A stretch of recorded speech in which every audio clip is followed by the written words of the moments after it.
If there's two games that have absolutely consumed the majority of my 20s, but in like a totally cool and not at all sad way, those games would have to be Baldur's Gate 3 and Stardew Valley. These were among the first RPGs I personally have ever played, and I became very invested in the stories that they were telling and these characters that you meet. And recently, from playing those games, I got myself to thinking, what if the characters in Stardew Valley existed in the Forgotten Realms? What class would they be? What might they look like? What friendly or fiendish powers might they possess? And as a result of this, I have compiled what I think is a very solid list of every Stardew Valley NPC and what class I think that they would be in a D&D party or in Baldur's Gate 3.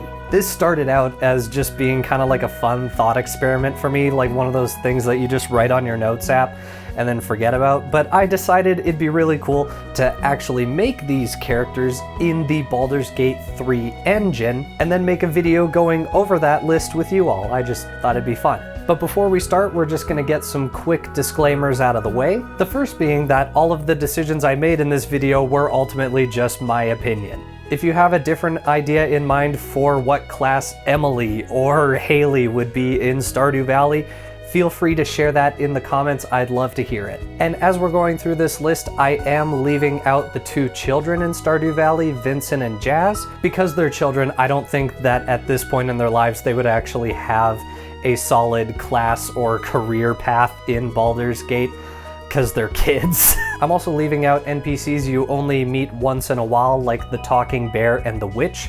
I'm focusing on the core NPCs of Stardew Valley. And as we go through this list, you will see that some of the NPCs will have very similar class types, because some of the NPCs in Stardew Valley do exhibit very similar traits or interests, and so they will ultimately kind of get lumped into this one category. But although some NPCs will have identical classes to each other, I do have my own reasons for each that are different. And I do have at least one character in this list that I do believe would probably multi-class. But for Baldur's Gate and D&D experts, any multi-classes I choose to talk about in this video will not be multi-classed with stat blocks in mind. My reasons for these was about what's true to the characters of Stardew Valley, not about whether I'm adding a charisma class into a very strength-based build. Lastly, I am doing this in the vanilla Baldur's Gate 3 character creator without the help of cosmetic mods. And I think this made it a much more challenging process to create a character that in my mind was faithful to the original character in Stardew Valley. Because as we will see, there are very limited selections for face options, and the majority of them are just horrible. With all that said, thank you so much for watching, and now we are going to get into what class I think every Stardew Valley NPC would be in Baldur's Gate 3, as well as my attempts at trying to capture what I think these characters would look like. Beginning with everyone's favorite blade-slinging, rock-eating, goth gamer girl of the valley, Abigail. Abigail is an aspiring adventurer who dreams of one day being brave enough to explore the depths and the dangers of the mines. But she is constantly at odds with her father Pierre, who wants her to act more ladylike.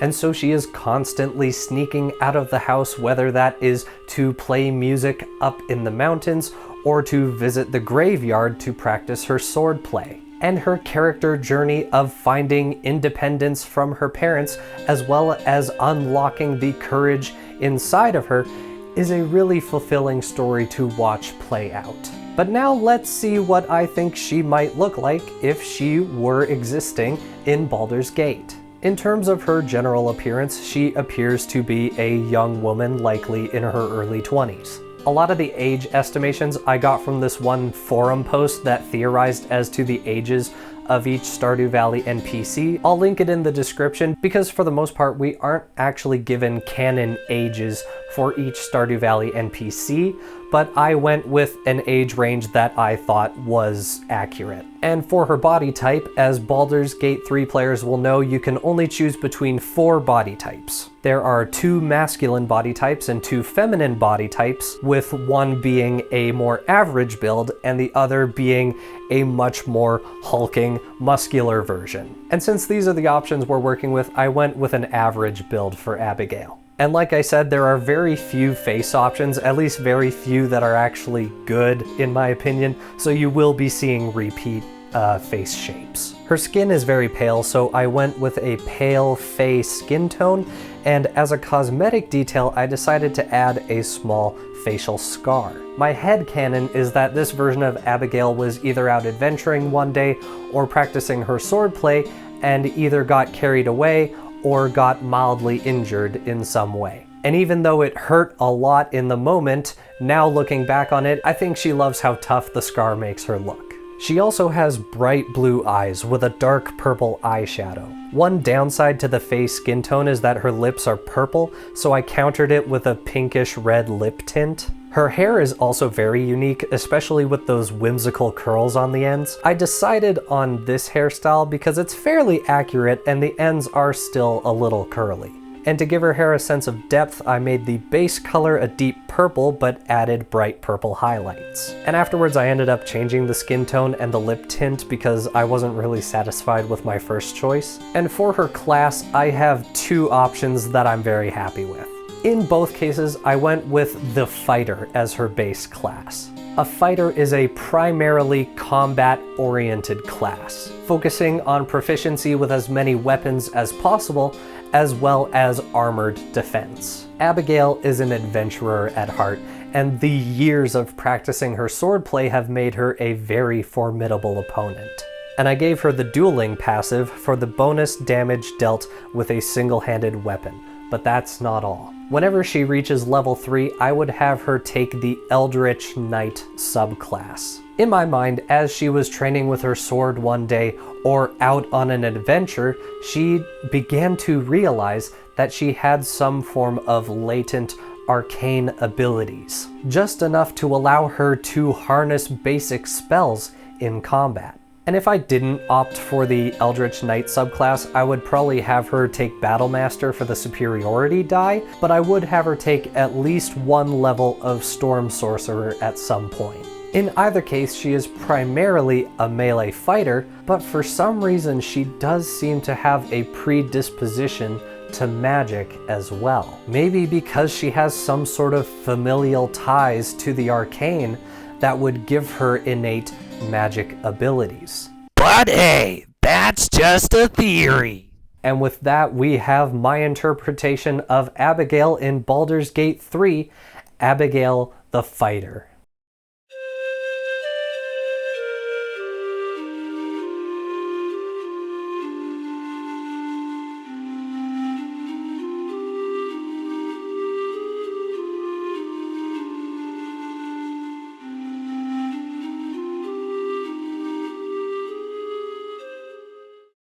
And up next is everyone's favorite young gridball player, Alex. Alex often initially comes across as very cocky and very overconfident to the point of being arrogant. But as you get to know him throughout the story, you discover that he built up these walls in order to mask the horrible things that he went through as a child.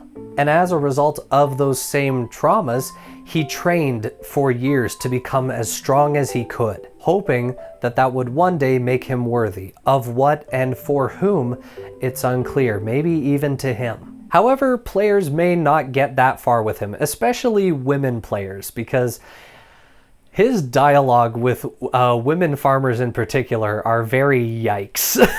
But he's still a Stardew NPC, so we're doing him too. Appearance-wise, he is also a young man about to enter college, so likely in his late teens, early 20s like Abigail. And thanks to his rigorous physical training to become the first pro gridball player from Stardew Valley, he has become a tank of a man. His skin is tanned from the hours spent outside, and in my adaptation, maybe he even broke his nose in a rough game of gridball, resulting in this scar on his face. His eyes are a pale green color. And another headcanon detail I gave him was face paint. I personally hardly ever watch football, but when I do, you will often see players marked with some form of black face paint. So while usually it's just like a little rectangle under here, sometimes they get a little crazy with it. And so I decided that this detail would be appropriate for Alex in Baldur's Gate 3 as well. His brown spiky hair is a bit tousled and front-facing. Now there's not really many spiky styles of hair in Baldur's Gate 3, so I went with this style. And for a lot of these characters, I gave their hair some depth and texture by adding subtle orange highlights. Because even if you look at the Stardew Valley sprites, characters with brown hair will often have these streaks of orange where the sun is hitting them. Now, Alex has trained for years at a sport that is essentially just a reskin of football. So not only is he a very muscular man, but he has become a relentless force of athleticism. And that's why in my mind, Alex would be a barbarian. Barbarians are a combat-based class much like fighters, but with less focus on defense like heavy armor, and much more of a focus on their very strong attacks and their relentless rage. And of course at level 3 we are giving him the Berserker subclass, making him a relentless force of rage, both on the battlefield and on the gridball court.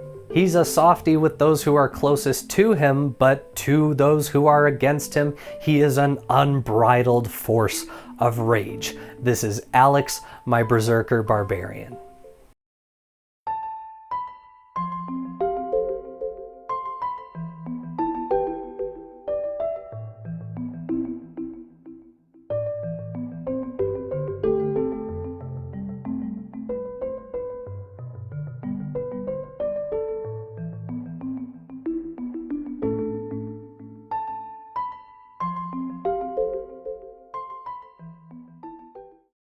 And now for everyone's favorite tea drinker, Caroline. For a lot of the NPCs who are not romanceable, at least without the use of mods, there isn't really a lot to go on in terms of character development and personality. And so when trying to come up with a D&D class for them, I tried my best. And this was absolutely the case with Caroline. Caroline is Abby's mother and tries to be a good and nurturing mother, but often ends up coming across as overbearing, at least in Abby's mind. And she also brews tea that will make you hallucinate. And much like her personality, her appearance is a fun mix of quirky and traditional. Kind of like those wives in the 50s who were zooted on opiates and put everything in green jello. And since her daughter is estimated to be in about her 20s, I would estimate Caroline as being in her early to mid 40s. So I added a little bit of aging, but not too much. Next, of course, were her green eyes, and then there's those blue details in her hair that are definitely hair ties, but since those aren't in the game, I thought it'd be more appropriate to give her some blue ear piercings. And then, of course, next came her bright green hair. I knew I wouldn't find exactly the hair I wanted, so I was mainly looking for something with bangs and some kind of feature in the back like a ponytail. But in the end, I just had to go for the bangs. And as for her character, Caroline very much enjoys her private time, sitting alone in her greenhouse drinking her tea, surrounded by plants and water features. And for that reason, I decided to make her a monk. Monks derive their arcane abilities and their skill in hand-to-hand combat from their meditation and their mastery of body and mind. Specifically, I think she would follow the way of the 4 elements, bending the elements to her will and making them an extension of her. And in the universe of Baldur's Gate, she would absolutely be able to harness these powers for the defense of her and others. And that's really all I have to say about Caroline. Most of the actual character development is given to the romanceable NPCs. So with all that, this is my Way of the 4 Elements monk, Caroline.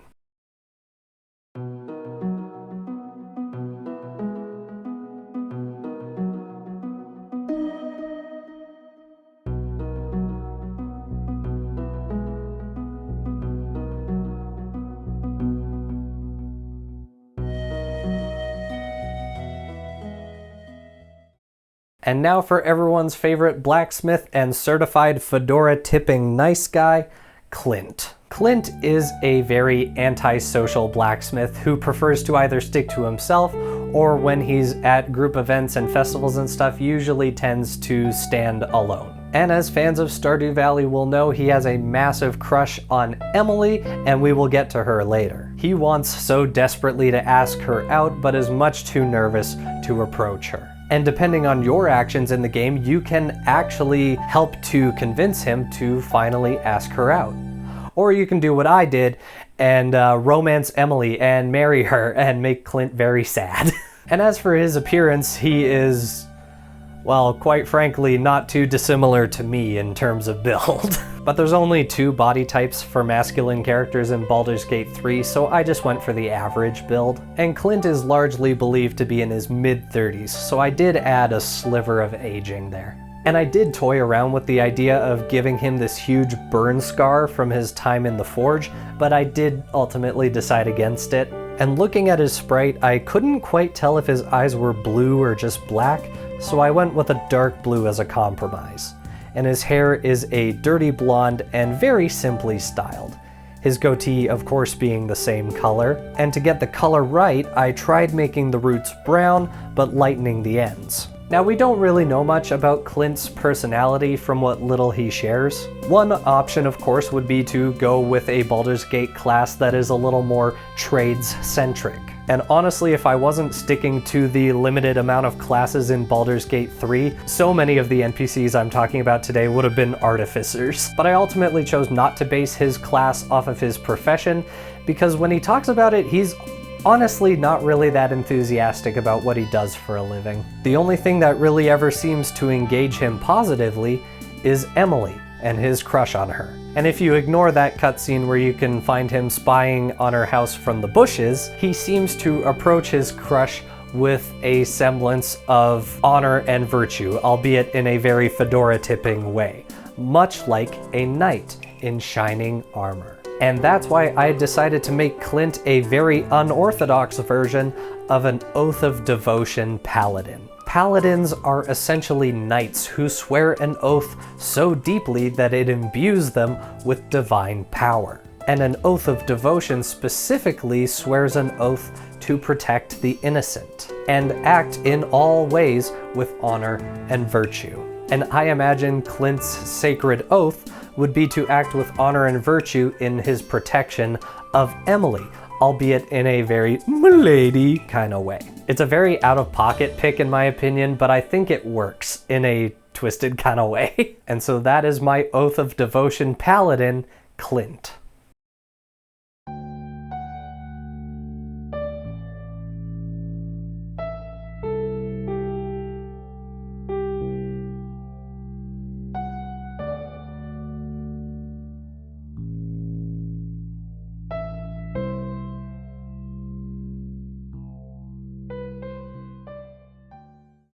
And now for everyone's favorite scientist and buzzkill, who is somehow married to the finest woman in all of Stardew Valley, Demetrius. I swear, anytime Robin is ever excited about anything she's ever doing, Demetrius always comes around the corner like, actually! He is a man who spends most of his time in his study and his research, and largely just kind of ignores his family, except for Maru, who he basically just sees as an intern. The more I play Stardew Valley, the more I realize that the bar for men in that game is very low. And given the age of Maru and Sebastian, I would say that Demetrius is likely in his late 40s, early 50s. He's definitely a very average build. His eyes are a deep brown and his hair is dark brown and curly. His hair is also a little more squared off at the top in Stardew Valley, but there aren't many options for hair in Baldur's Gate. But of course, Demetrius's defining trait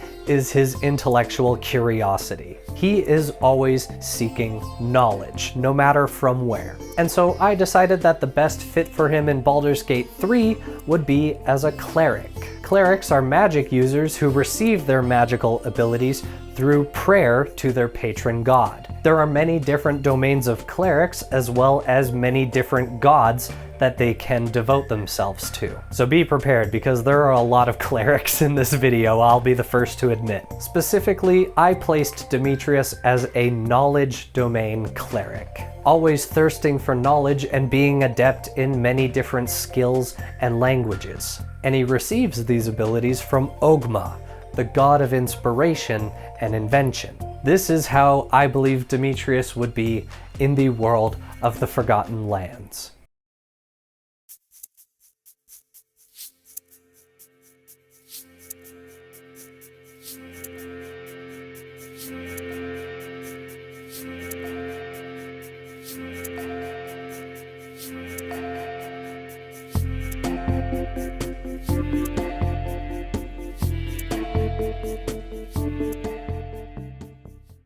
And now for everyone's favorite mind-dwelling trader, the dwarf. And trader as in D-E-R, trading goods, not the other trader. And there's not really much to say about his personality other than that he's a dwarf, and you can trade with him. And since his sprite in the game is basically just this shadowed face with a helmet, this gave me the perfect opportunity to just go ham and design a dwarf from scratch. Obviously, I started by making him a dwarf, a golden dwarf specifically for their ties to craftsmanship. And because he spends most of his time in the mines and out of the sun, I gave him very pale skin that is borderline translucent. And I also decided to age him up to whatever dwarves would consider to be middle-aged. And he also has deep scars on his face, which are a combination of braving the dangers of the mines, as well as accidents at his forge. And of course, since this is the only solid detail we really know about him, I gave him bright orange eyes. Now his face in Stardew Valley is hidden with darkness, which I interpreted for this video as his face being maned with messy black hair and a thick black beard. And as he rarely sees people, his hair is very messy and unkempt. I also added a tinge of graying because this interpretation of the dwarf is middle-aged. And to be honest, I had absolutely nothing really to go off of in regards to his class. And so I decided to make him a barbarian, if for no other reason than to be a sort of tribute to the first Tav I ever made in Baldur's Gate 3, a dwarven barbarian named Hathor. And so this is my interpretation of the dwarf from Stardew Valley.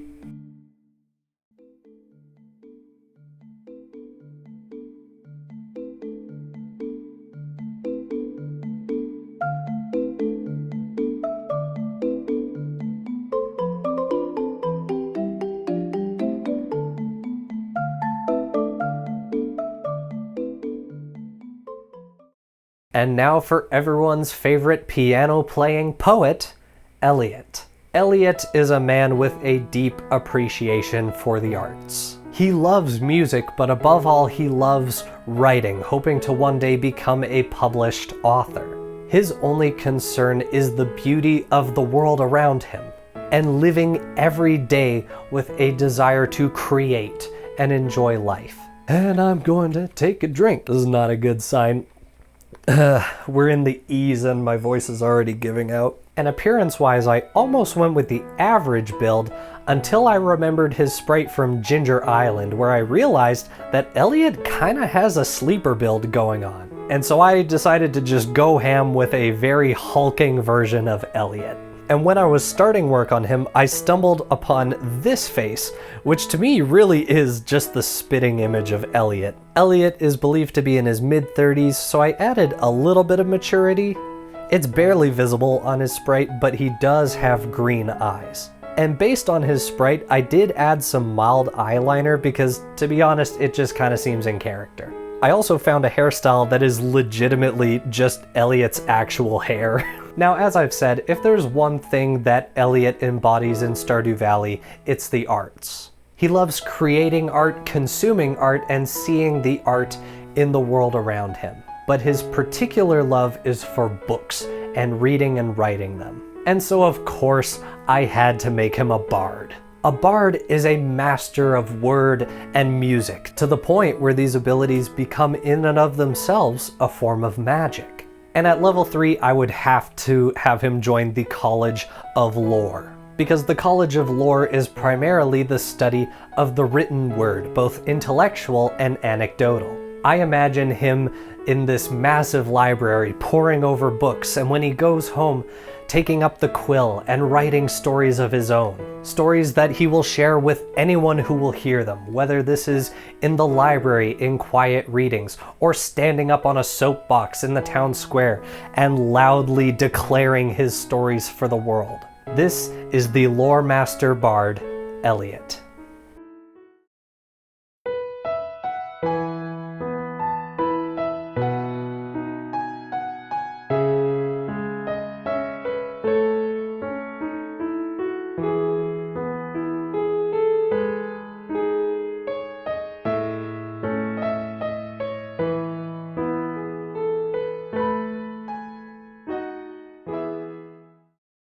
And up next is everyone's favorite waitress and crystal girly, Emily. Emily is a very interesting character. I mean, your first ever heart event with her is her literally seeing your face while either meditating or tripping.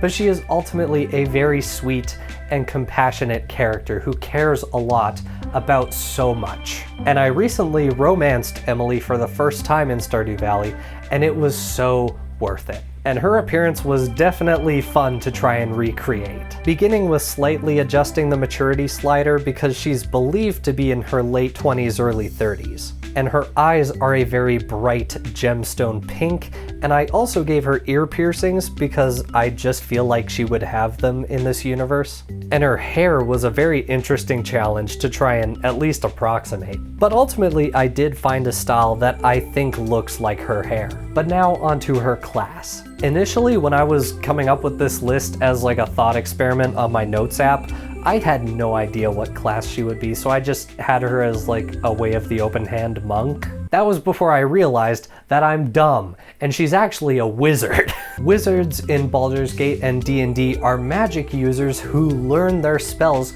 through the intense study of tomes and scrolls, being a far more academic pursuit of magic than those who receive it through prayer or oath or word. And when she got to level 2, she would of course take the School of Divination subclass. I firmly believe that if she were a wizard, she would use this ability to try and peer into the future. She would be able to see, predict, and potentially mold the future in ways that would better the world around her. Plus, it fits her character as the crystal girl of the valley that she would absolutely want to be able to read the future. And so that is my interpretation of Emily, the Master of Divination.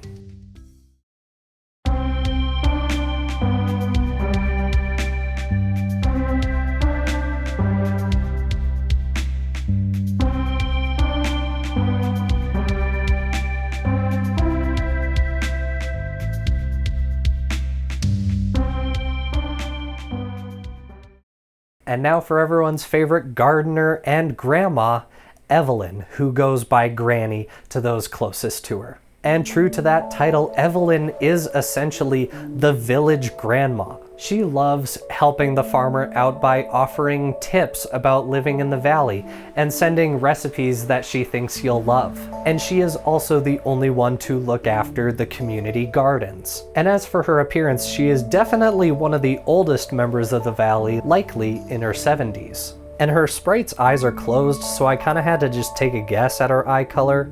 Her hair is very simple, just gray hair done in a bun. However, none of the hairstyles in Baldur's Gate include a substantial bun, so I opted for just a thick ponytail. Evelyn is primarily a caretaker, and a caretaker of everyone. She looks after her husband George and her grandson Alex. She even looks after the farmer and the plants in the town. And since her taking care of plants is basically all I had to go on, I made her a druid. Druids obtain their magic through a deep bond with the natural world.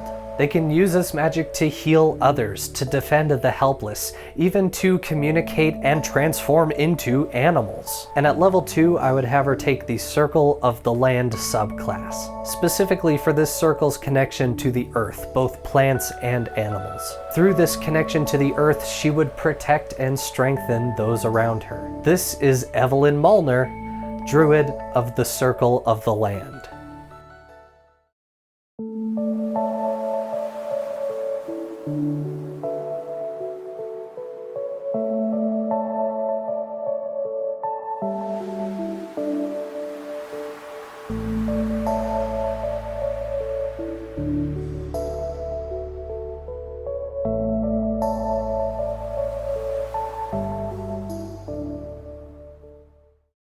And now for her husband and everyone's favorite grumpy grandpa, George. George may be the stereotype of the irritated, shaking his fist at the sky senior citizen, but there's a reason behind that. He is a man who hates relying on the help of others, but because of his physical limitations, often has to rely on others. And for this build, I decided to go a little bit more headcanon with it, so follow me here. Firstly, there's no options in Baldur's Gate for your Tav to be in a wheelchair, but this George still does possess an edge of barely contained anger, and I have a reason for that. But first, let's get into his appearance. Of course, we'll be aging him up as much as we can, being the oldest likely in the valley, and in his rather rough young years, which I'll elaborate on later, he acquired some rather deep scars.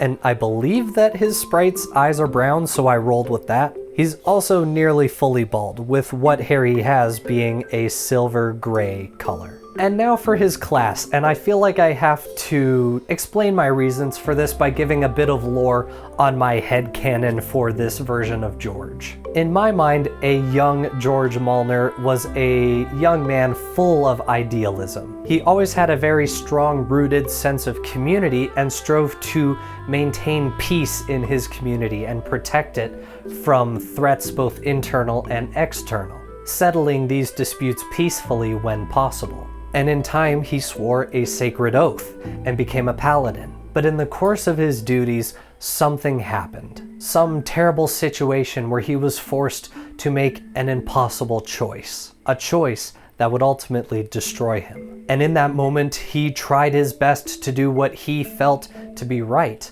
but innocent people still got hurt. Maybe this was possibly in the heat of a very intense battle where he couldn't be everywhere at once. And in the middle of this intense battle, he began to feel his power drain from him. In some way, somehow, he had broken his oath. He escaped with his life, but barely. And as a result of whatever actions led to the breaking of his oath, he was cast out from his community as well. And from there, he wandered from village to village, a wrathful shell of his former self. He would spend all of his gold in the local tavern before begging on the street and doing it all over again, until the local bartender finally took pity on him and decided to help him the only way he knew how. The town had no clerics, but he managed to drag George to the doorstep of the only people who could possibly help in the area, a small circle of druids. And there he would be nursed back to health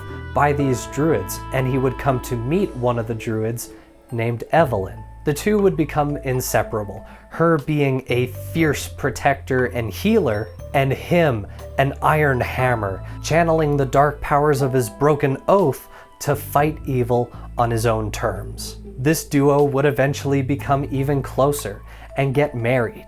And over the decades, the adventures of this powerful duo would become the subject of many a bard's tales and songs. How many of these are true or not are up to speculation. That's my long-winded way of saying that he's an Oathbreaker paladin, and that's why he's kind of edgy and jaded. I have him pictured as an Oath of Vengeance paladin because you can't actually start the game as an Oathbreaker. This is a very wordy headcanon, but I think this would make a fantastic story. And I am humbly petitioning the art community, if you see this video, please, please, please make some either cute or insanely cool fan art of this duo. And if anyone does do it, please tag me. I want to see it. This is the incredible duo of George the Righteous Oathbreaker and Evelyn the Druid of the Land.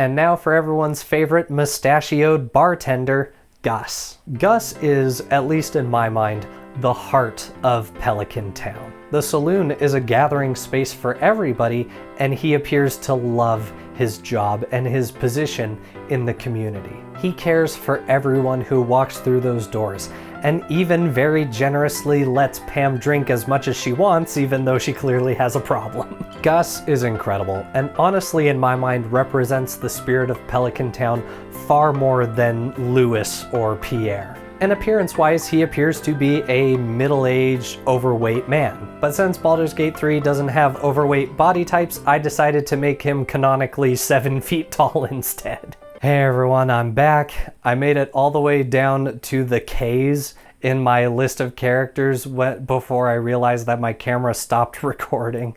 And so now we're just gonna redo the last several characters I've done. Beginning with Gus's appearance again. His hair looks like either a comb over or a toupee, and so I tried my best to recreate that look. And of course, who could forget his signature handlebar mustache.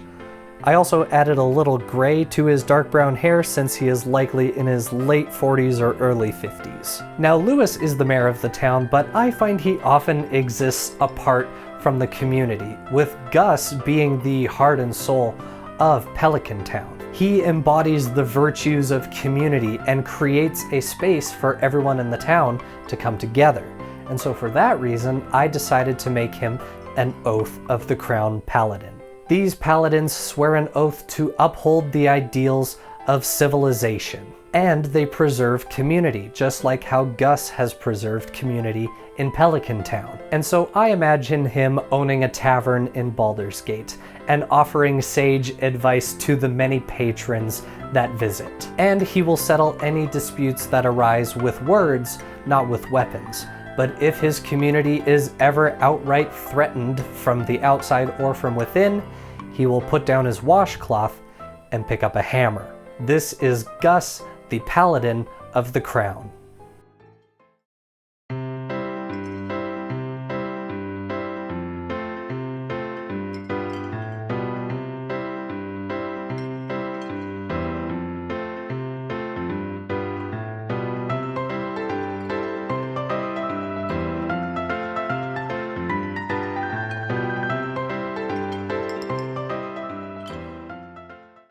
And now for everyone's favorite photographer and resident mean girl, Haley. Now Haley is one of the most divisive romanceable candidates, and it's easy to see why.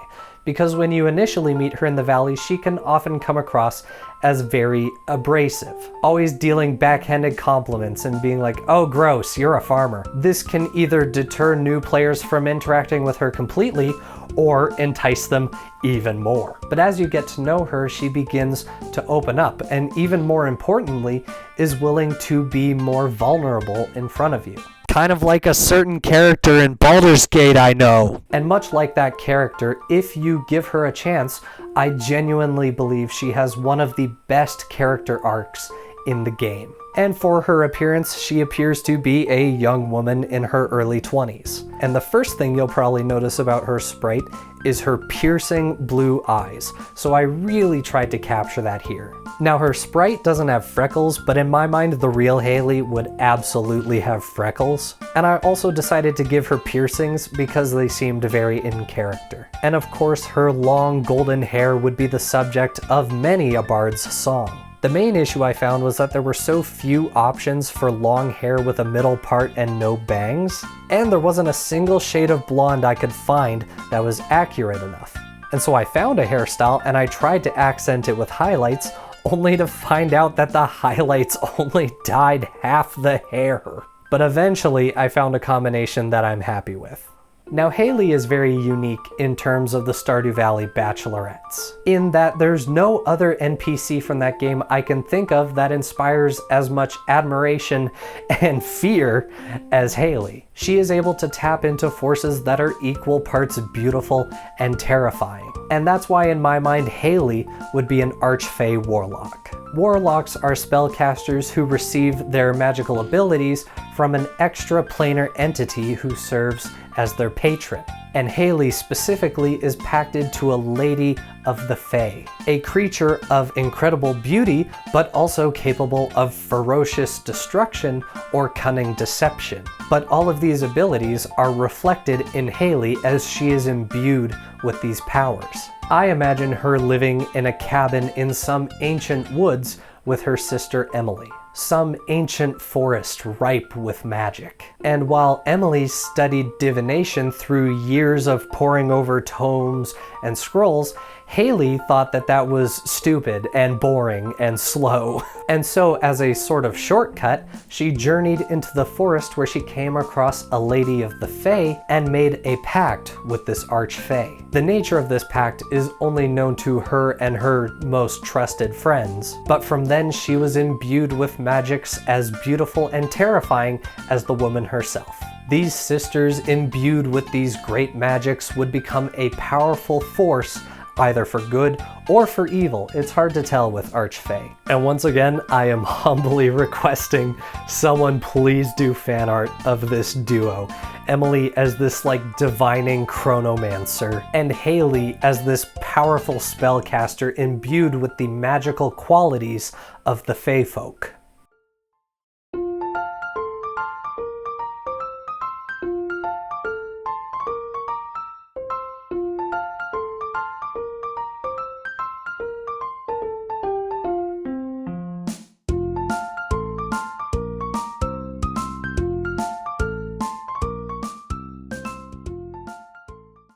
And now for everyone's favorite nervous physician, Harvey. Harvey is a man who is confident in his own abilities, but begins sweating profusely at the slightest provocation. He's also a hobbyist with a love for planes, who wanted to be a pilot one day, but his crippling fear of heights limited him to building model planes and using his shortwave radio to try and make contact with planes that fly overhead. But overall, he is a very sweet guy who loves that he can perform a service as doctor for the people of Pelican Town. And for his appearance, Harvey seems to be a man in his mid to late 30s.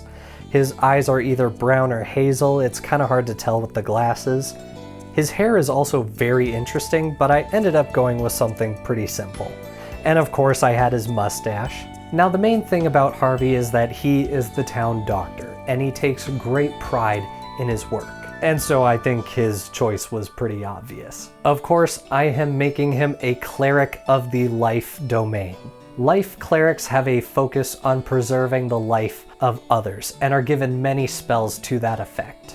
And specifically, I think that Harvey would be a follower of Lathander, the god of the dawn and of spring. In other words, the god of new beginnings. Followers of Lathander have a great focus on new life and renewed life. And so I believe that Harvey would be a healer of Lathander. Specifically, I imagine Harvey as being a physician in some great monastery dedicated to Lathander, the Morning Lord. And occasionally he would accompany groups of adventurers as their healer, but ultimately if he had his way, he prefers the comfort of his own bed. This is Brother Harley, Life Cleric of the Dawnmaker.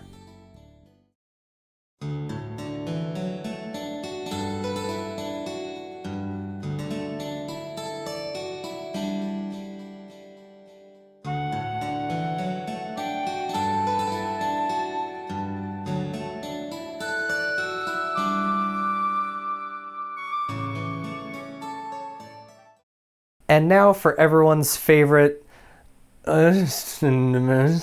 Jody. I'll be honest, I had next to nothing to go off of for Jody. Of all of the characters that I'm talking about in this video, she was the last one I did. All we really know about her is that she is a wife and a mother, and that's it. Her husband is a soldier, but that's about as specific as we can get. She at least seems to be like a really good person who tries to take care of her family. And so let's start designing her for Baldur's Gate, shall we? She is a woman likely in her late 30s to early 40s. Her eyes are pink, which matches her color palette nicely. And her hair was definitely a challenge because it's kind of hard to see what's really going on here. I eventually had to abandon the braided ponytail in favor of a normal one, but other than that, I think I nailed it. The color was also hard to figure out, but I tried my best. And I also remembered to give her ear piercings. Now, the only things I really had to go off of for choosing her class was is good wife, is good mother, which is not a lot to go off of. But I do think that there is something about that quality that makes her special. Now, obviously, I don't have a wife or kids, so I can't really speak to this, but I do know that being a parent requires a great deal of toughness, kindness, and patience. I may not know this from experience, but if you grew up raising me and my brother, boy did you have those three things. Jody is also the core of the family, bridging the gap between her husband, who just got back from the war and is trying to readjust to civilian life, and her kids who are too young to understand why their dad is different now. She is a source of warmth and light for them all. Can you guess where I'm going with this? With what little I had to go on, I decided to make her a cleric in the light domain. These clerics are blessed to one end, to burn out the darkness with light and fire. Specifically, I see Jody as a worshipper of Helm the Watcher, the sentry of the gods and the patron of all guardians. Jody is a perfect combination of the holy light and warmth of a light cleric and the protective and watchful nature of Helm the god. From her home in Baldur's Gate, Jody spreads healing and light to all those who need it. But when the darkness begins approaching on her city, she will burn it out with divine light and holy fire. This is Jody, the light cleric of Helm the Watcher.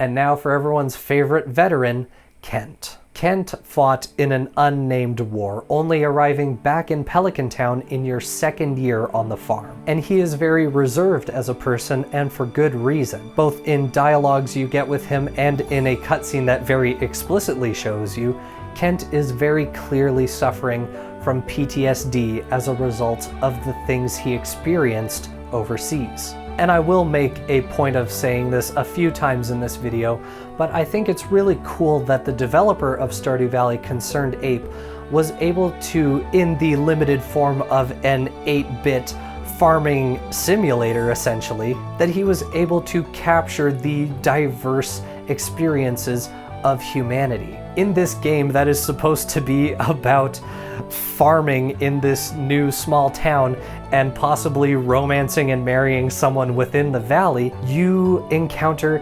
NPCs that suffer from PTSD, characters who battle depression, characters who suffer from alcoholism. There is a very diverse array of human experience in these limited interactions with NPCs, and I think that it's something very special. And with that said, let's get to Kent's appearance in Baldur's Gate 3. Based on the chiseled jaw of his sprite, I decided to make him jacked, and he is also likely in his early 40s. I decided to give him scars, as this version of Kent would have also seen many battles. The eyes are also black on his sprite, so I just went for the darkest brown I could find. And as a headcanon detail, I also gave him a tattoo, one that he would have gotten while overseas. I decided to give Kent a flower tattoo on his neck, a reminder of the wife that he left behind.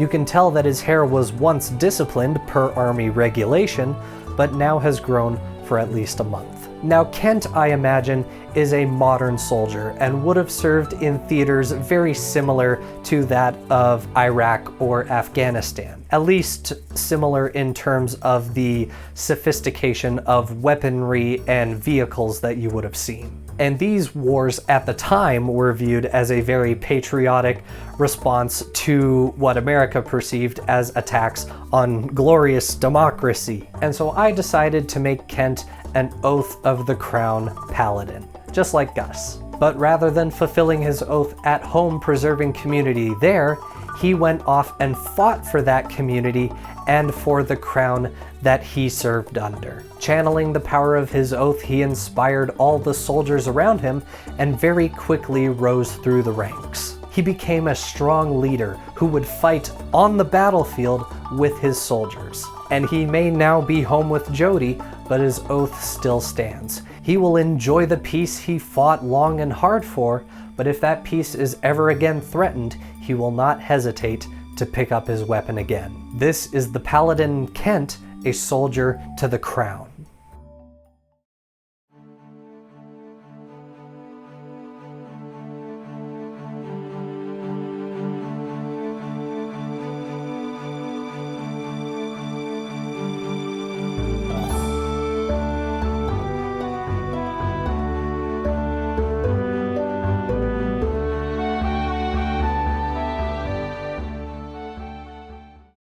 And now I'm up to where I got cut off by my recording stopping. And the good news is we are still recording. I'm paranoid now, so I'm checking like every 5 minutes. And now for everyone's favorite blob, Krobus. Much like the dwarf, any physical details about Krobus are very sparse. All I have to go on is he looks like what appears to be this otherworldly creature who lives in the sewers of Pelican Town.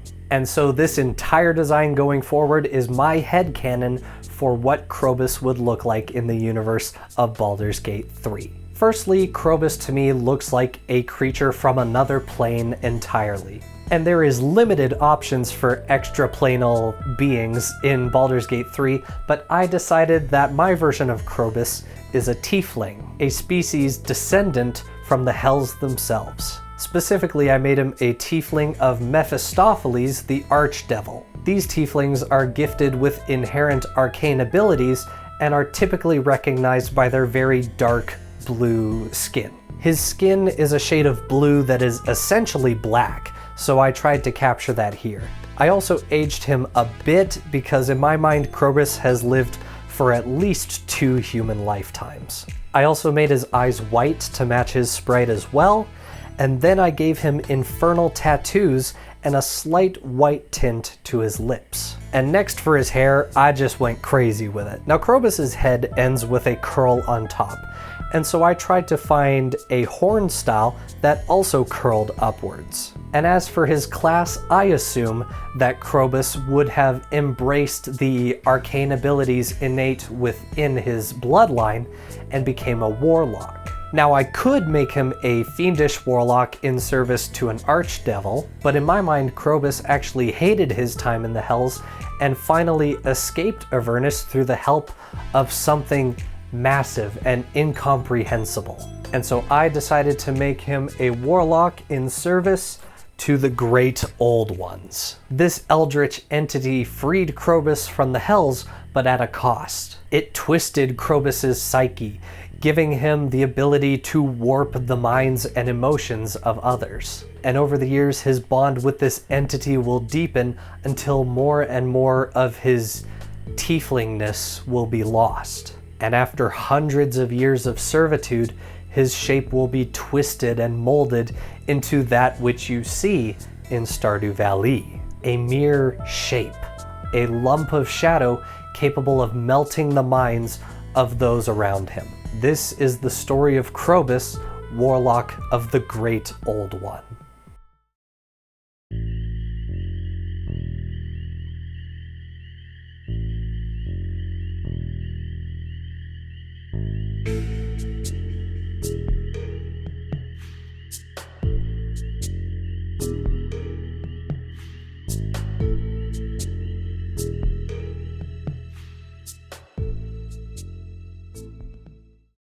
And now for everyone's favorite cabin-dwelling artist, Leia.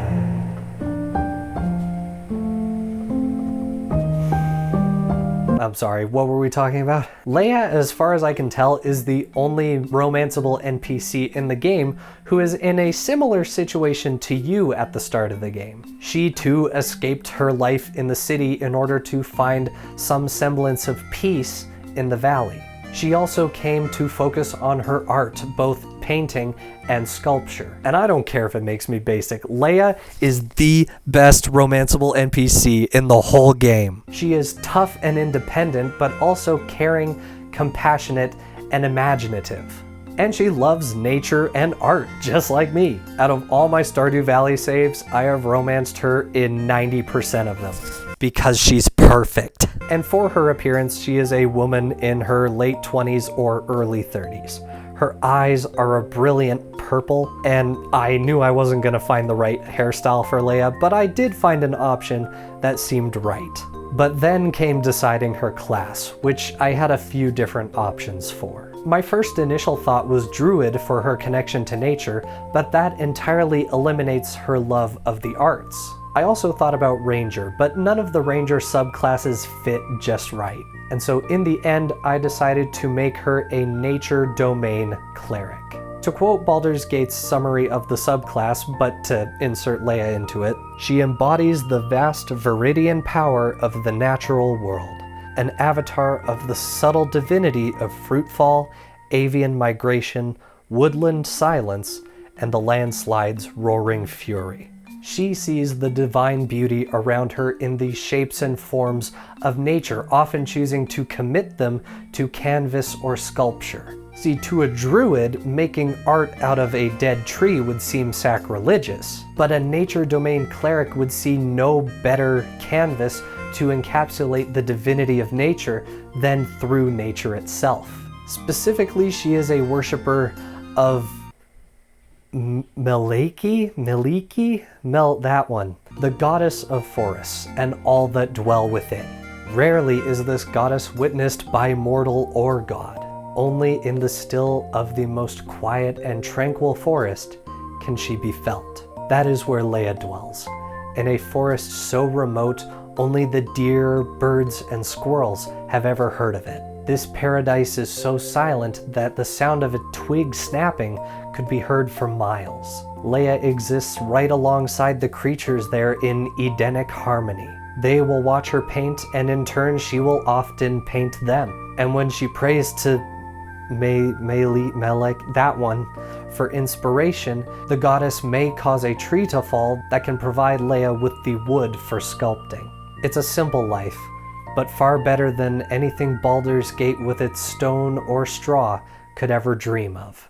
There is definitely something to this character. I may have to workshop this and use it in an actual campaign. This is the life of Leia, the nature domain cleric of Meleki, that one. Oh, whoops, my bad, hang on a second.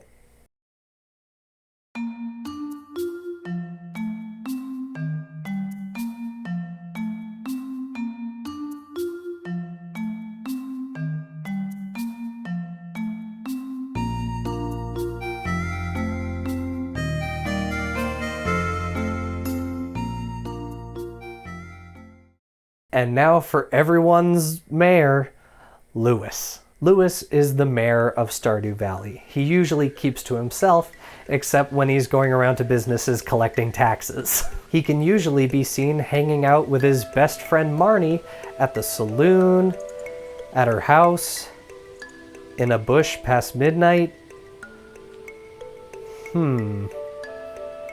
There's something going on there. Lewis loves two things in this world: free community assistance and raising business taxes. Now, Lewis is a man either in his mid-late 50s or early 60s.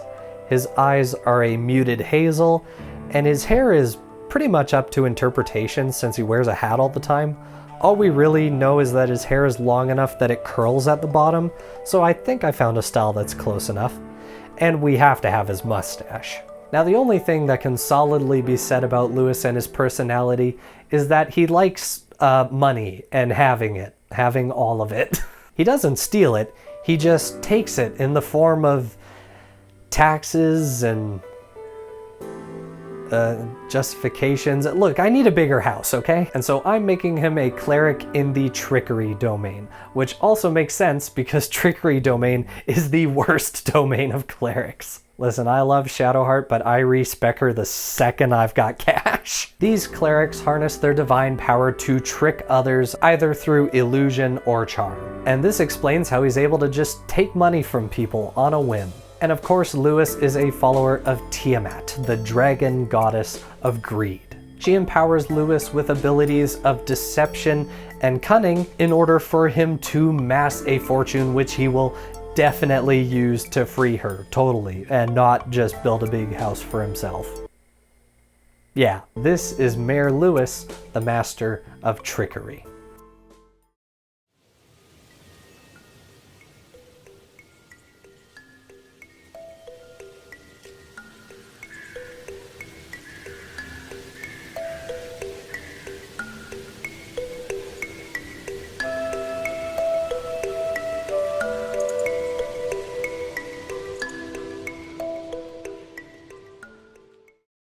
And now for everyone's favorite tent-dwelling scavenger, Linus. Linus lives in a tent just north of Pelican Town. He keeps to himself mostly, partly by choice and partly because his presence tends to make some members of the community uncomfortable.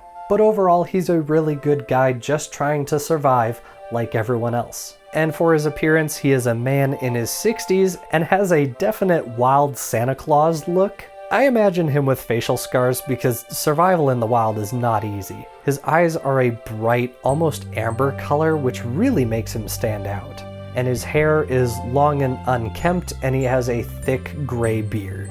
And as for his class, this is the only example I really have of changing my mind on the class after I'd already recorded the B-roll. See, the main thing we know about Linus is that under the cover of night, he can typically be found in Pelican Town, scavenging through the garbages of the various houses and businesses looking for scraps of food.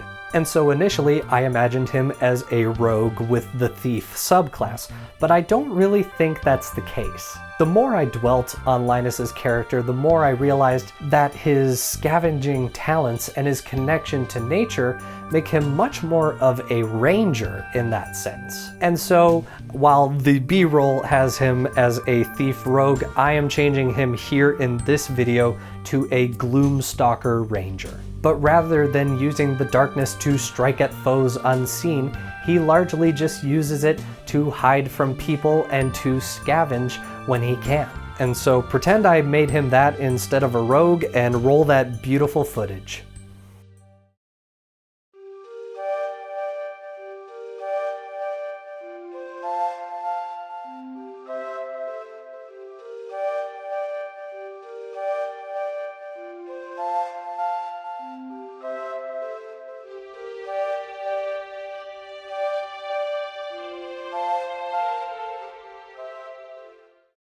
And now for everyone's favorite rancher, Marnie. Now Marnie is a pretty easy character to understand. She loves her animals. Everything that she says and does is largely because of her love of animals. That, and she's also known for her very questionable relationship with Lewis. Honestly, she could do so much better. Now in Stardew Valley, based on her sprite, I've always imagined her as being like 5'1" or shorter. However, for some reason, when bringing her into the world of Baldur's Gate 3, it made way more sense to me to make her just this huge, jacked woman. She is likely in her late 40s, early 50s, so I am adding a bit of aging too. She's also definitely got some scars from her extensive work with animals. And her hair is styled, but messy from working with animals all day, every day. I definitely took some creative liberties with her hairstyle, but I do think it's still in character. And in terms of her class, there was no doubt in my mind, she is obviously a Beastmaster Ranger. Rangers already have an inherent bond with nature and with wildlife, but the Beastmaster takes that to the extreme, creating a bond with animals that is so strong that they will often aid the ranger in combat. What started out for her as just raising animals turned into a much deeper bond as the years progressed. She found that her senses were somewhat heightened. She could track prints in the ground or scents in the air. And in time, she found that she could even communicate with the wildlife and the animals around her. And of course, she would begin using this power to protect her farm from threats such as thieves and predators. This is the Beastmaster Marnie.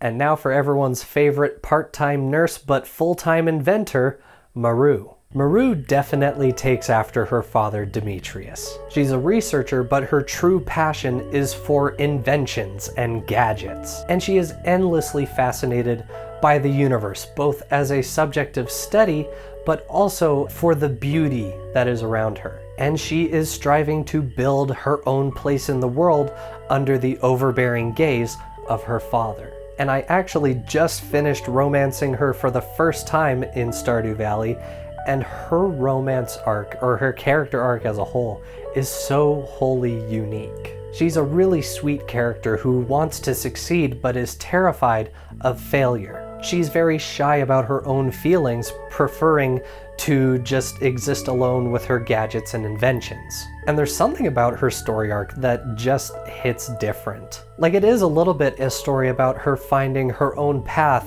apart from her parents, but it is also largely the story of a father learning to let go and, send her out. It's a really cool arc. They bring a robot in who's symbolic of Maru's passing on into a next stage of life. It's a really cool story arc. I would recommend romancing Maru if you haven't yet. And for her appearance in this video, she appears to be a woman in her early 20s. And I decided to give her some facial scars because not all experiments involving machinery go well. Her color palette definitely has a gemstone vibe, beginning with her purple eyes. Her hair is very simple in style, but is definitely a unique color. And I was actually kind of surprised that I found a color that's pretty damn close. And now onto her class. She definitely has a lot in common with her father, but with some clear differences. She works with her father in the lab, but she also works with Harvey at the clinic, so there is definitely some healer elements to her character. And so, like her dad, I had her take the knowledge domain cleric path. But while her dad's patron is Ogma, the god of invention... Hi, it's me again. This is take 3. My camera shut off twice now during this recording. I don't know what's going on. I'm sweaty, and I really hope I can finish this video before my voice gives out. I could definitely see her being a follower of Ogma just like her father, but in my mind, she follows the god Moradin, the god of artisans, smiths, and miners. As a child, I yearned for the mines. Chicken jockey. Now, Moradin is primarily worshipped by dwarves, but honestly I wouldn't be surprised if Maru apprenticed under some dwarven smith while she was learning her craft. And this is a prime example of the disadvantage of limiting myself to the classes found in Baldur's Gate 3, because if I were going by D&D 5e classes, she would absolutely be an artificer of some kind. She's a trained physician and is capable of healing when the occasion arises, but in her downtime she likes to use her divine power to create these metal constructs and breathe life into them. And now that I'm saying this out loud, it kind of sounds like I'm describing Lenore, the cleric that you can find evidence of in Act 1 of Baldur's Gate. But rather than living in a moving tower in the Underdark and being very depressed, Maru would live in the city of Baldur's Gate and not be depressed, probably. This is the life of Maru, the cleric of Moradin.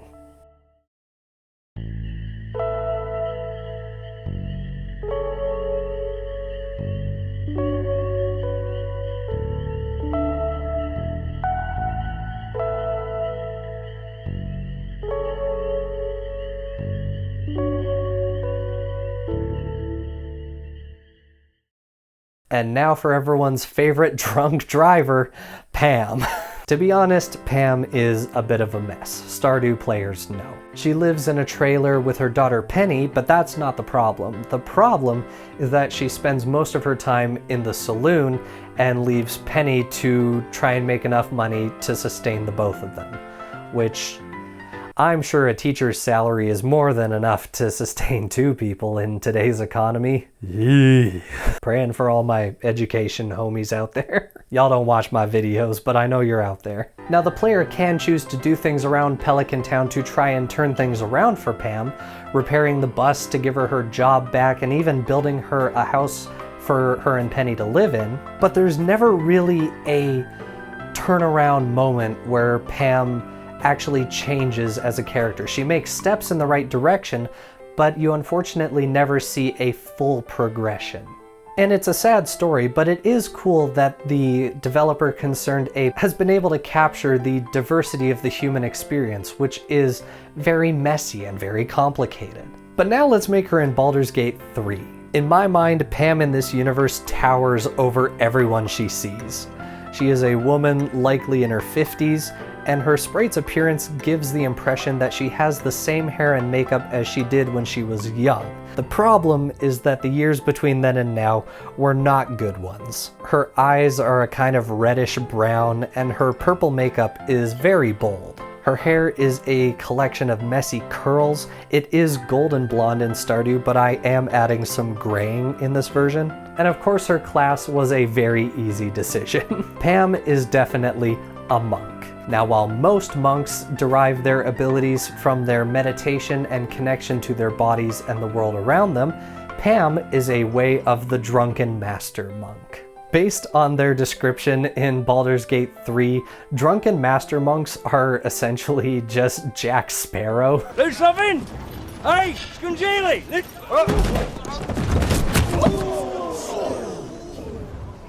Got it! Their masterfully executed maneuvers are cleverly masked by just how drunk out of their minds they are. And here in the universe of Baldur's Gate 3, Pam found her true calling. Harnessing the power of 1 million beers and being Sigma, she found that she could do anything. From leaping across rooftops to felling foes 2 times her size, to walking in a straight line while doing this.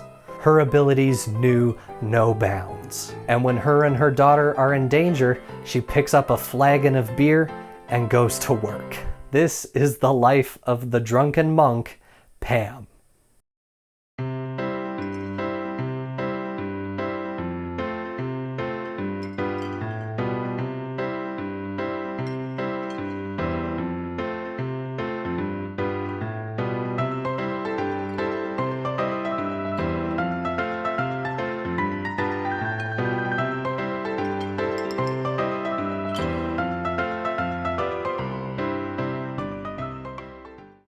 Is it in poor taste that I made a alcoholic, essentially, a drunken master monk in this universe? Probably won't be the last time. And now for everyone's favorite teacher and bookworm, Penny. With every RPG I've played, there is the character that I romance the most often, and the character that I know that I would probably actually date in real life. In Baldur's Gate 3, Shadowheart is my favorite character of all time to romance, but I know in my heart of hearts, when it comes to personality, I would absolutely date a Karlach. And in Stardew Valley, Penny is definitely my Karlach. Penny is a character who lives inside her books as a means of escaping the troubles of her life. She constantly catches herself oversharing and then immediately regrets it, which she just like me for real. She is also possibly the most well-read of the residents of Pelican Town and uses that knowledge to be a teacher to the 2 children of the town, Vincent and Jazz. Jazz, not Jazz. Although it could be short for Jasmine. Jazz. She even goes out of her way to walk her students home at the end of the day and has this really adorable waving animation. She is a sweet, selfless, and very introverted member of the valley. Drink time. This is not beer, this is water. I also have this in case the video goes too long. And if she had literally any sort of character arc through her hard events, she could have easily been my favorite NPC in Stardew Valley. Her character is amazing. The problem is that her arc is so boring. She doesn't really even have an arc. She just kind of like dates you and then she's with you now and nothing changes. And for her appearance, she seems to be a woman in her late 20s or early 30s. Her eyes are bright green, and in my mind, this version of Penny would absolutely have freckles. And for her hair, I'll admit, I think I messed up. See, her normal sprite is angled, so you only see this one strand of hair. And so I completely forgot about her semi-cursed front-facing sprite that reveals she actually has 2 curls on either side. I did not do that here, so we're just gonna pretend that I nailed the hairstyle, okay? And now for her class. The most obvious one to me was Wizard for her connection to books and tomes. And if I had done that, she would have absolutely been an Abjuration Wizard for their focus on defensive spells and protecting others. But for me, that was a little too obvious, so I didn't do it. Instead, I decided that the best things in life come in threes, and I made her a Knowledge Domain Cleric. Not only for her pursuit of knowledge, but also her desire to pass that knowledge on as a teacher. And I made her a cleric of Mystra, the goddess of magic and therefore patron of all wizards. She doesn't only harness the weave, but prays at its very source. I imagine she spends most of her time in the libraries of Baldur's Gate absorbing their knowledge. And as she reads, she allows her imagination to soar because that is where she feels closest to Mystra. And Mystra in turn emboldens her speech as she instructs and teaches the children of Baldur's Gate. And when Baldur's Gate is ever threatened, Mystra grants her favorite cleric the divine power to strike down those who would destroy the gate. That and her drunk monk mother. This is Penny, the divine cleric of Mystra.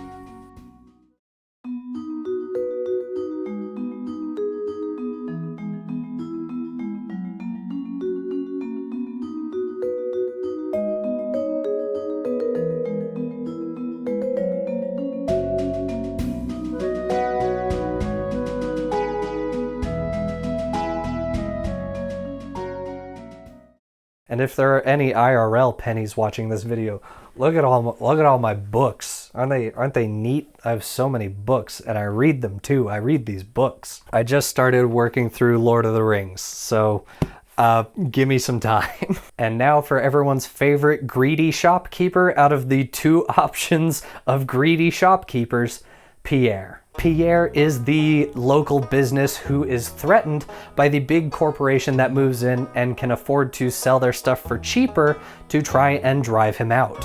And you'd think that would make him a sympathetic character.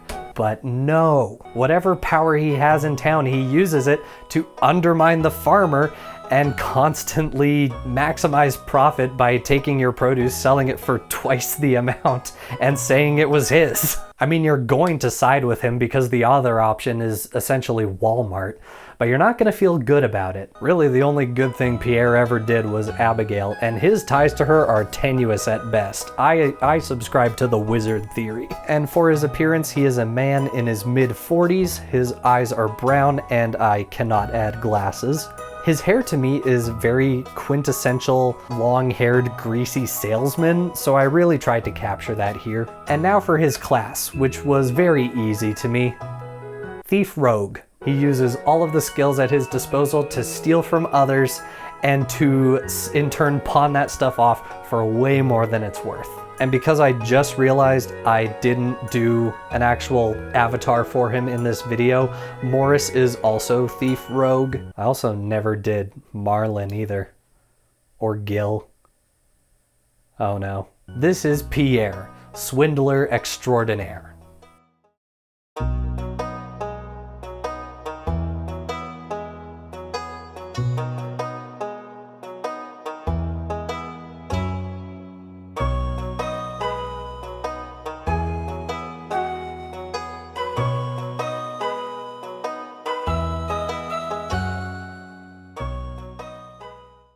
And now for everyone's favorite carpenter that they wish with all their heart were single, Robin. Robin is my favorite of all the vendors, if you couldn't tell. She lives in a cabin in the woods and takes great pride in her artistry with woodworking. And for the life of me, her marriage to Demetrius does not make sense. He's always a stickler for efficiency to the point where he's always openly criticizing his wife's work. And so this is an open letter to Robin from Stardew Valley.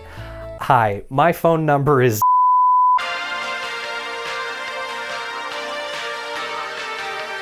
and for her appearance, she is a woman in her 40s. I decided to make her this tall, muscular woman who's capable of felling trees in a single swing. She also has scars from her years of carpentry, of course. Her eyes are green and her hair is ginger. And surprisingly, I found a hairstyle I was 100% happy with, even if it wasn't 100% accurate. And you know how I said that the best things come in threes?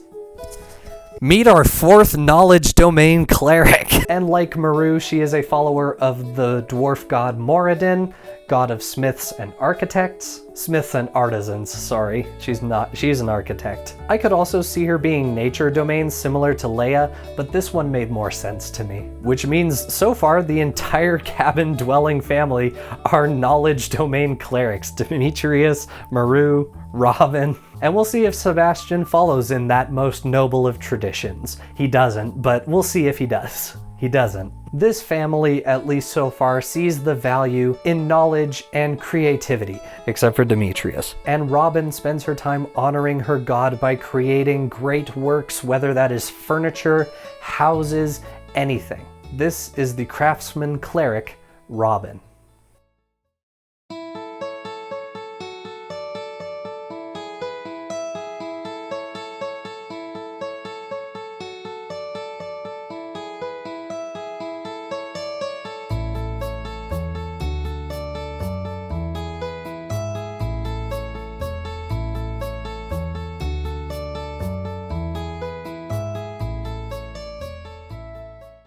And now for everyone's favorite skateboarding guitarist, Sam. As far as the eligible bachelors of Pelican Town go, Sam is usually described as the least mature. And there's definitely precedent for that. He's very young and he usually spends most of his time either skateboarding or playing music with his band. He's your quintessential golden retriever boyfriend. But as you get to know him, you see that when it comes to his little brother Vincent, you realize that he has to step up and be the grown-up for him, at least while their dad is away at war.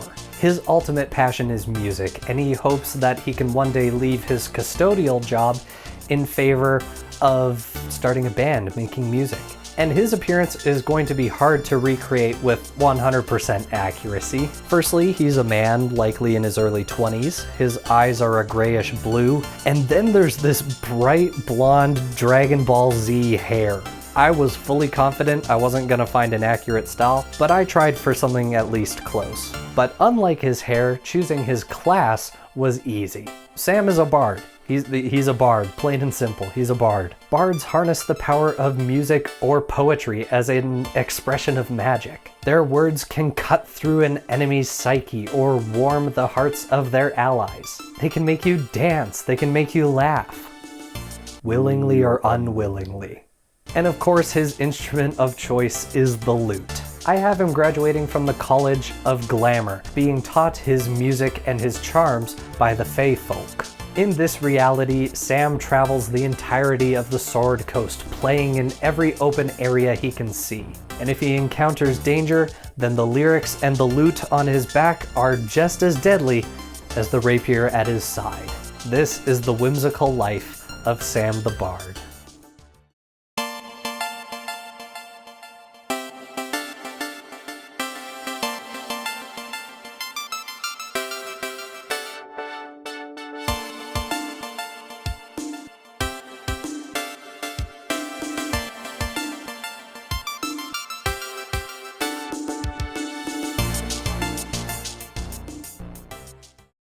Okay, take whatever this is.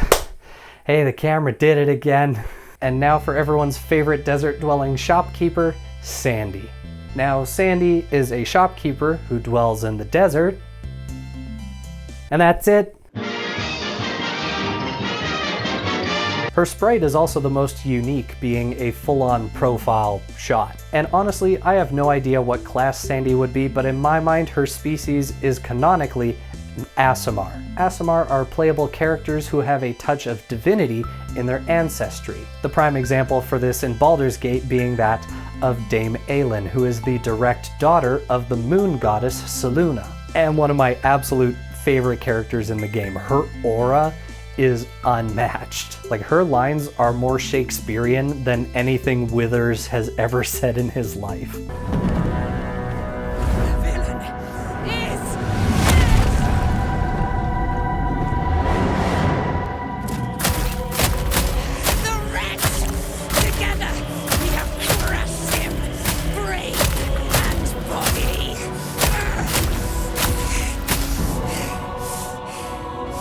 And I can't really explain why, but I believe with absolute certainty that Sandy would have a touch of divinity in her family tree. But for the purposes of this character creator, since Aasimar isn't actually an option you can choose, I decided to represent her as a draconic sorcerer because I think the dragon scales on her face give her an otherworldly appearance that you otherwise can't really get. But let's dive into that appearance. Sandy is believed to be a woman in her late 30s. Her eye color isn't really easy to see, so I took a wild guess. Her hair is also very unique, so I went with the most unique hairstyle I could find. And I feel like this version of Sandy would still be a humble shopkeeper trying to draw as little attention to herself as possible. But if the Sword Coast was ever threatened and the enemies of the city came to her doorstep, they would find out very quickly that her powers are not of this world. This is the story of Sandy, the demigod.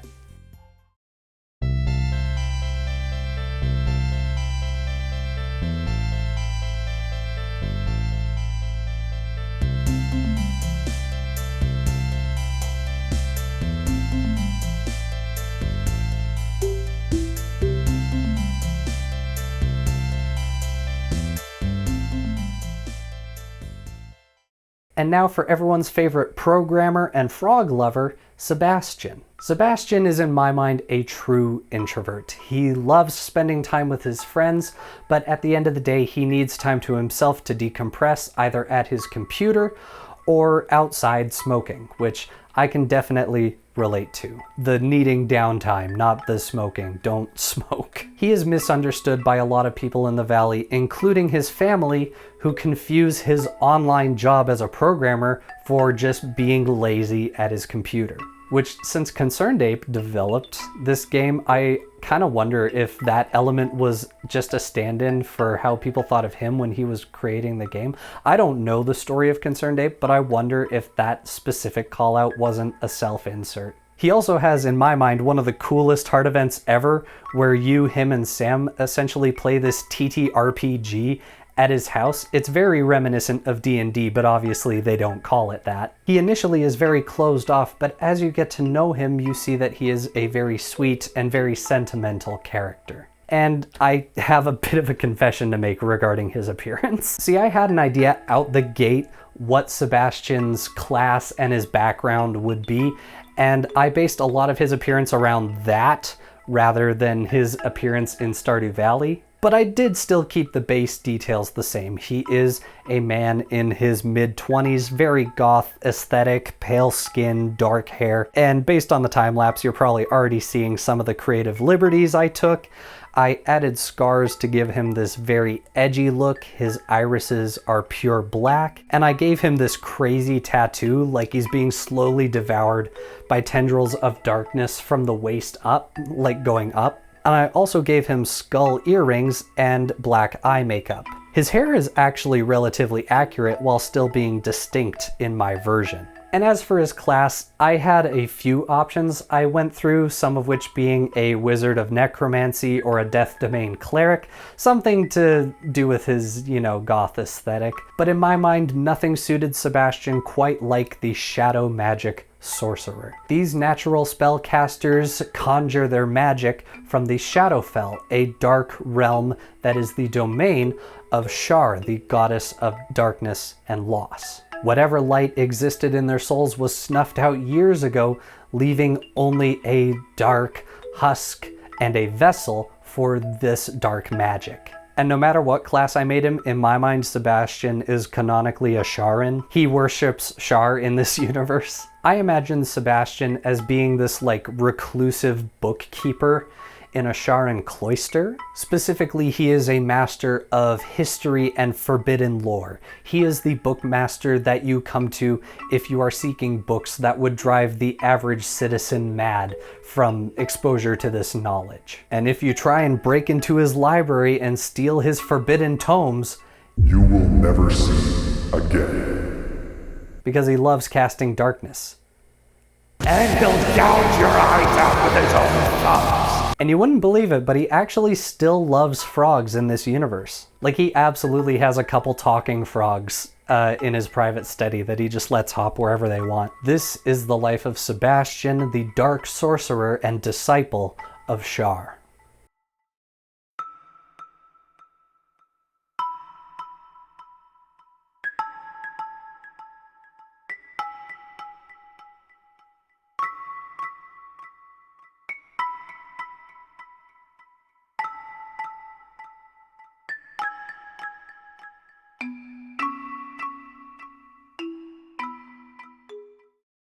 And now for everyone's favorite JojaMart employee, Shane. Now Shane, like Pam, has his demons. Alcohol specifically. But it goes way deeper than that. Remember when I said that Concerned Ape managed to encapsulate the variety of human experiences and how not all of them are positive? Shane hates his job, but he doesn't hate it nearly as much as he hates himself.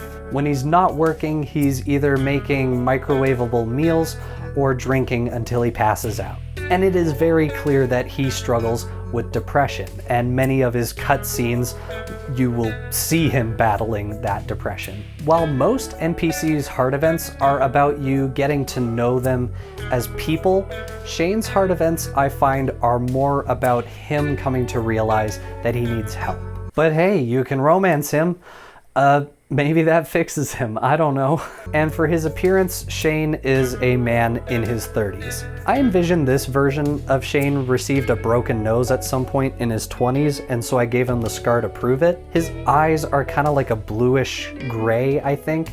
His hairstyle is very simple, but I wasn't sure about his hair color because it's kind of black, but also definitely purple. So I did my best. There's also no facial hair option for stubble, so I gave him the lightest beard I could find.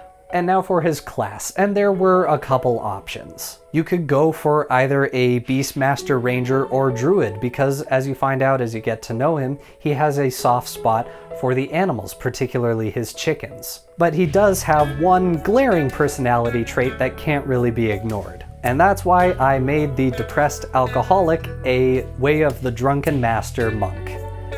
Yeah, I don't really feel good about it either. I imagine him as this aimless drifter migrating from city to city, tavern to tavern, and then eventually Pam meets him at one of these taverns and shows him the power of alcohol. This is the story of Shane the Drunk Monk, and I just hope that his quality of life in Baldur's Gate is just a little bit better.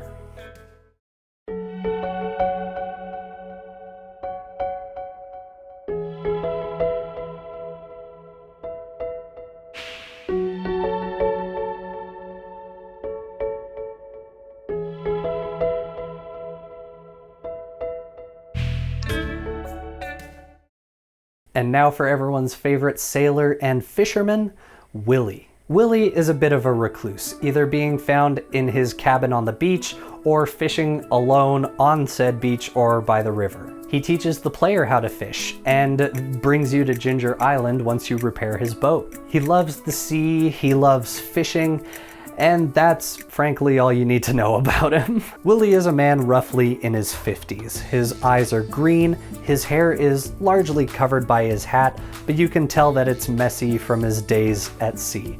And of course he has a very thick beard. He also has scars in my version from some unfortunate incidents involving a fishing hook. It happens, I've seen it, and it is not good. And in terms of his class, that was also very easy. He is a swashbuckler rogue. Swashbucklers are made quick on their feet from their years spent at sea. They're essentially pirates, really. I imagine Willy is more lawful aligned, but who knows? In this universe, Willy has spent his entire life at sea, selling his catches in order to scrape a living. And anyone who dares to board his ship will find out he is just as skilled with a blade as he is with a fishing rod. This is the story of the swashbuckling pirate, Willy.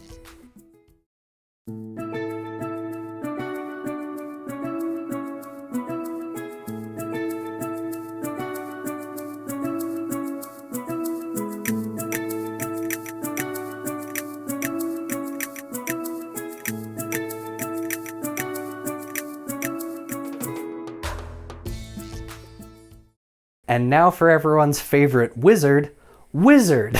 I know his name is Rasmodius, but it's way funnier if I just call him Wizard. I wonder what class this guy's gonna be. You'll never guess in a million years. Try it, leave it in the comments. Rasmodius is a wizard who lives in a stone tower in the forests. He knows the magical secrets of the valley and its inhabitants, and he spends his time studying spells, casting spells, wizard stuff. And for his appearance, the wizard is a man. He is canonically 103, but he doesn't look that old, so I just aged him up a bit.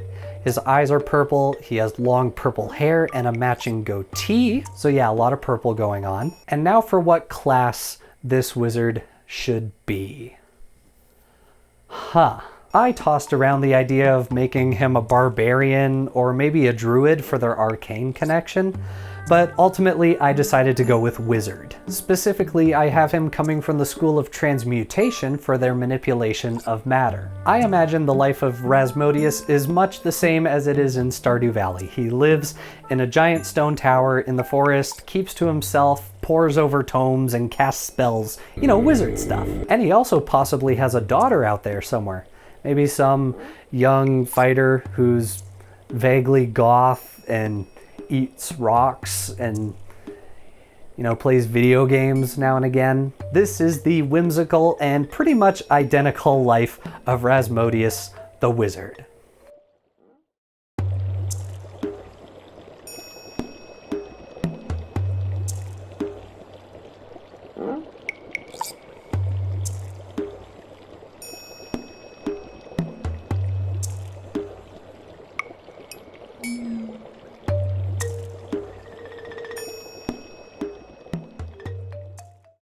And with that, that is my interpretation of every Stardew Valley NPC ported over to Baldur's Gate 3. There's no real point to this video. These games don't really have much overlap other than that they're both RPGs. I just love them both and really wanted the mental exercise of crossing the two over like this, and I thought I'd share my findings with you all. I think it's the fridge. I think every time my fridge turns on, like the compressor turns on, my camera turns off. That's gonna be a problem, isn't it? And if I had a ton of money, I would have absolutely commissioned artists to be doing some custom artworks of each of these as we went along in the list. But I do not have that kind of money. But if any artists do watch this video and get inspired, please, please, please tag me in your art. I would love to see it. And a huge shout out to the YouTube channel Stardew Valley Museum, who supplied all the B-roll for the Stardew Valley cutscenes that you've seen throughout this video. They had a bunch of footage of heart events I had never seen before because I haven't romanced everyone in Stardew Valley yet, and it saved me a lot of time, so thank you so much. I don't think they regularly upload to their channel, but I'll link it in the description nonetheless. And if you see this, Stardew Valley Museum, thank you so much. You saved me so much time recording B-roll for all of that. And let me know your favorites in the comments section, or if you had a different idea for what Class A Stardew Valley NPC would be, leave that in the comments. I'd love to hear it. And as I did mention, I know that I missed a few NPCs in this video, namely Marlin, Gil, Morris, people like that. I simply forgot the characters and I was not gonna go back and re-record all that footage. I love character creation. It's one of my favorite elements of these kinds of video games. But man, by the end of recording that B-roll footage, my eyes were fully glazed over. In terms of Stardew Valley characters, they're pretty minor in their involvement in the game, and 3, this list is long enough as it is. But that said, I hope that you've enjoyed watching this video, and if you've stuck around to the end, thank you so much for watching. If you want to see more videos from me in the future, gaming-wise, don't forget to subscribe. I never do that where I subscribe! Hit the bell! Because I feel like I want the videos to speak for themselves, even though I know I probably should do that. This gaming channel has been neglected for quite some time, but I hope to keep posting more videos on here for you all.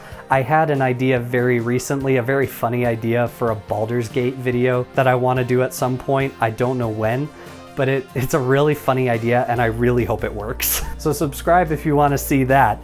And if you want to see me more regularly in the future, obviously you can subscribe to the main channel. I do videos on movies, music, online horror series. That's my main channel. That's where most of my focus goes.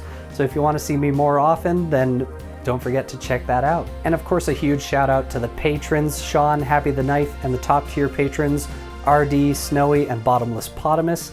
Thank you so much for continuing to stick with me. If the gaming channel hasn't heard, I have been on break for quite a while as I moved, as I relocated, but I'm in my new office now and videos are back to normal. I'm gonna be uploading hopefully regularly, and I hope that you stick around for the journey either here or on my main channel. And thank you to the patrons for sticking with me for this long and believing in me. So with that said, I'm going to cut the cameras before it shuts down again and ruins my recording for the 7th time, I think. So thank you so much for watching. I hope that you enjoyed this video, and I will hopefully see you soon for another video on WhittyGames. I hope that you're excited for that because I know that I am. And cut.